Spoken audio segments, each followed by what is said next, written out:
Good morning. उठल्यावर फुल body relax केली, थोडा वेळ एक्सरसाइज केली। बाहेर बघतो तो वातावरण ढगाळ होतं, वाटतं कुठेतरी पाऊस पडला असेल। 15 मिनिटं ॲक्युप्रेशरसाठी खळ्यात चाललो। आई पप्पा गडकी घेऊन फणस काढत होते। एक फणस जवळ होता म्हणून तो हाताने ढकलून दिला। एक फणस भाजीसाठी आणि एक फणस खायला। नाश्त्यामध्ये आज घावणे आणि कोरा चहा होता।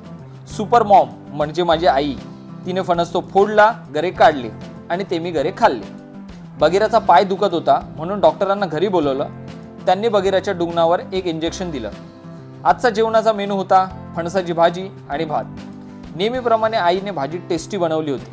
परडा साफसफाई पण बऱ्यापैकी झाली आहे। ऑस्टिनला गरम होतं, सो तो गारव्यासाठी बाथरूमच्या बाहेर जाऊन बसतो। आता मी खूपच महत्त्वाचं काम करायला जाते। जाताना आचऱ्यामध्ये प्लास्टिक कौलांचे रेट काढून घेतले, कारण आमच्या घरची कौलं माकडांनी फोडून टाकली आहेत। रस्त्यातून जाताना एकच गाणं आठवत होतं, कोकण कोकण कोकण कोकण।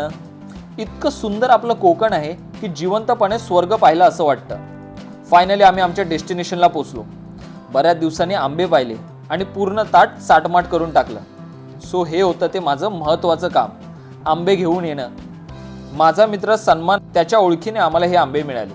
आंबे घेऊन आम्ही परतीच्या प्रवासाला लागलो।